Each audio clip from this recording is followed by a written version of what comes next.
Tollywood award అందుకుంటున్నారు Madhu గారు. గట్టిగా చప్పట్లు కొడుతూ వారిని వేదిక మీదకి ఆహ్వానించాల్సిందిగా రిక్వెస్ట్ చేస్తున్నాను. మధు విఆర్ గారు.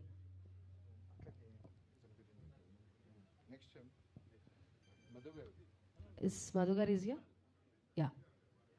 మీరు క్లాప్ చేయలేదని మధు గారు రావట్లేదంట. కొంచెం గట్టిగా క్లాప్ చేద్దాం everybody please. Hearty welcome Madhu VR garu. Congratulations for best PRO Tollywood.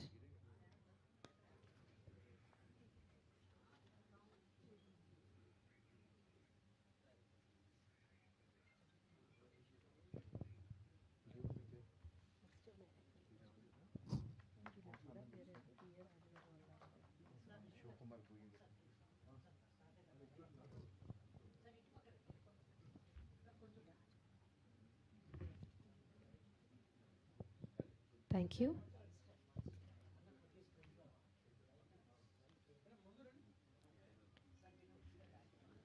అలాగే ఇక కొన్ని అవార్డ్స్ మాత్రమే మిగిలి ఉన్నాయి.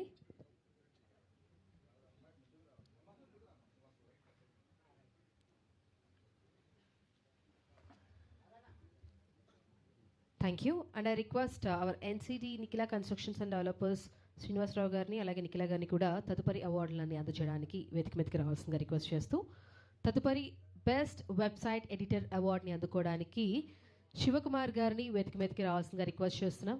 గట్టిగా చప్పట్లు కొడుతూ శివకుమార్ గారిని వేదిక మీదకి ఆహ్వానించాల్సిందిగా కోరుకుంటున్నాం.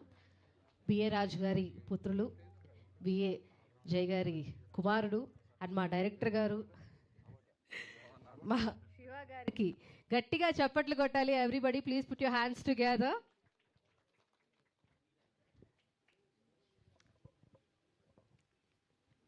Congratulations for receiving VB Entertainment's Best Website Editor Award.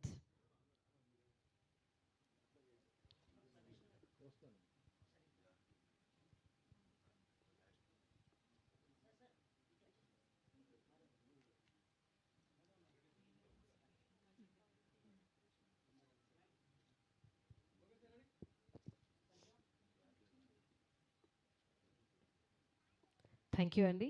Congratulations and all the very best. అలాగే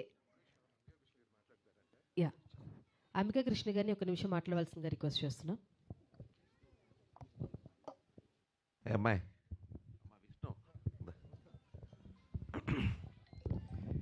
ఈ VB ఎంటర్ప్రైజెస్ పేరుతోటి ముందు సినిమాలకు అవార్డు మొదలుపెట్టాడు, ఆ తర్వాత టీవీలకు మొదలుపెట్టాడు, ఇప్పుడు ఇన్ఫ్లుయెన్సర్స్కి అవార్డ్స్ ఇస్తున్నాడు విష్ణు.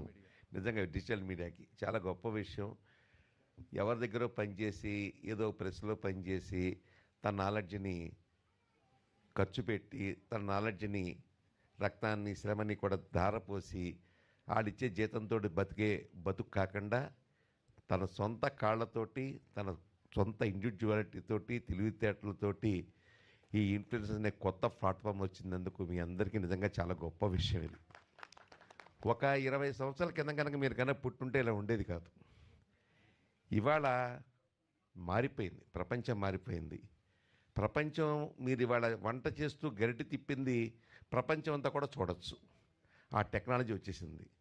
మీరు నిజంగా ఇన్ఫ్లుయెన్సర్స్ ఆ పేరు ఎవరు పెట్టారు కానీ నిజమైన ఇన్ఫ్లుయెన్సర్స్ మీరు.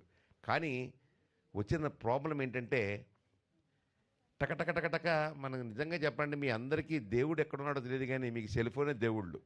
సెల్ ఫోన్ ఉండబట్టే ఈ రోజున మీ ఇన్ఫ్లుయెన్స్ ఇంత సక్సెస్ అవుతుంది. ప్రతిరోజు మీ ఇంట్లో దేవుడు పట్టం పక్కన సెల్ ఫోన్ కూడా ఒకటి పెట్టి దాన్ని పూజ చేయమని అంబికా ద్వారా తెలిగించమని కోరుతున్నాను. ఆ ఇన్ఫ్లుయెన్స్ అనేది చాలా అద్భుతంగా ఉందండి. కొత్త తెలివితేటలు తెలుస్తున్నాయి. నాకు భయం వేసింది. మొన్న ఒక అతను ఒక వీడియో పంపించారండి. అందులో ఏంటంటే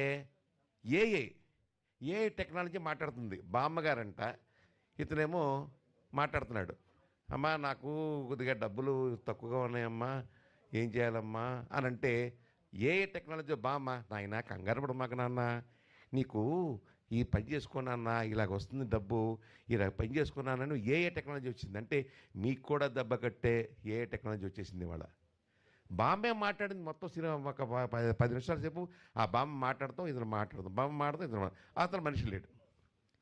ఆ మధ్యలో నేను ఒక పెద్ద డైరెక్టర్ తోటి ఫ్లైట్లో వెళ్తున్నాను. వెళ్తుంటే పక్కన కూర్చున్నాడు, ఏదో మామూలుగా మాట్లాడుతూ, కృష్ణ గారు ఏంటండి విషయాలు అంటే, మామూలు అంటే మామూలు మాట్లాడుకున్నప్పుడు, సార్ నేను ఒక పాట లిరిక్ అడిగానండి, 5 నిమిషాల్లో లిరిక్ వచ్చేసింది నాకు లవ్ మీద. నాకు మ్యూజిక్ కావాలని అడిగాను, మరో 5 నిమిషాల్లో మ్యూజిక్ వచ్చేసింది. మళ్ళీ దానికి సింగింగ్ కావాలని అడిగాను, మళ్ళీ 5 నిమిషాల్లో సింగింగ్ వచ్చేసిందండి. టోటల్గా 15 నిమిషాల్లో పాట అయిపోయిందండి నాకు. ఆ పాట నేను సినిమాలో పేరు చెప్పను ఎందుకండి, ఆ పాట సినిమాలో పెట్టానని చెప్పాడు ఆయన. ఆశ్చర్యపోయాను నేను. నిజంగా చెప్పాలంటే ఈ ఏ టెక్నాలజీ వచ్చిన తర్వాత ఎక్కడి దాకా వెళ్ళిపోతున్నాం, ఏమైపోతున్నాం కూడా తెలియని పరిస్థితిలో ఉన్నాం. కానీ ఇన్ఫ్లుయెన్సర్స్ని కూడా, మిమ్మల్ని కూడా మింగేస్తుందేమో ఏ టెక్నాలజీ అనే భయం కూడా ఒక పక్కన నిజంగా ఉంది. అయినప్పటికీ కూడా పుర్రెకు బుద్ధి జోహకు రుచి అంటారు. మీ యొక్క ఆలోచన విధానం కానీ, మీరు ప్రజెంట్ చేసే విధానాలు కానీ అద్భుతంగా చేసుకొని నిమిషానికి పదును పెడుతూ జనాలను ఎలా ఎంటర్టైన్ చేయాలి, జనాలకు కొత్తగా విజ్ఞానాన్ని ఎలా నేర్పాలి, జనాలకు ఏ రకమైనటువంటి టూరిజం చేయాలి అనే అన్ని రకాలుగాను కూడా మీరు ఇన్ఫ్లుయెన్స్ చేస్తారు. చాలా సంతోషం. కాకపోతే ఒక ప్రాబ్లం ఒకటి చిన్న ఉందండి, ఒక చిన్న ప్రాబ్లం.